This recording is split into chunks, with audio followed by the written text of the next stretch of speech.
কাঁঠাল পাতা সরবরাহ করি। সেদিন গোপাল হাটে গিয়ে দেখে দুজন লোক হাটের মাঝখানে দাঁড়িয়ে কি একটা ব্যাপার নিয়ে উচ্চস্বরে ঝগড়াঝাটি করছিল। হাটের দুপাশে সারি সারি দোকান, মাঝখানে সরু পথ। ওখানে ওভাবে দাঁড়িয়ে ঝগড়া করলে স্বাভাবিকভাবেই লোক চলাচলে বেশ অসুবিধা হয়। লোক দুটোকে ওইভাবে ঝগড়া করতে দেখে গোপাল এগিয়ে গিয়ে বলল, ও মশাই, আপনাদের যদি কোনো বোঝাপড়া থাকে তো বাড়িতে গিয়ে করুন, এভাবে এই পথের মধ্যিখানে দাঁড়িয়ে ঝগড়া করছেন কেন? গোপালের কথা শুনে লোক দুটির একজন চটে উঠে বলল, আমরা একটা কাঁঠাল গাছ নিয়ে ঝগড়া করছি, তুমি কে হে বাপু, আমাদের ব্যাপারে নাক গলাতে আসছো?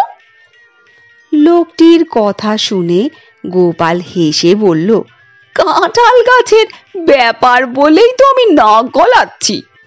লোকটি চকিত স্বরে বলল, তার মানে? গোপাল তার মুখের হাসি অটুট রেখে বলল, আমি যে পাঁঠাদের কাঁঠাল পাতা সরবরাহ করি।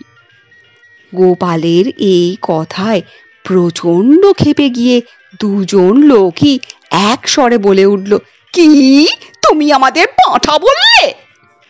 গোপাল তখন বিনীতভাবে বলল, আমি আপনাদের পাঁঠা বলতে যাব কেন? আমি শুধু আমার ব্যবসার ধরনটা বললাম।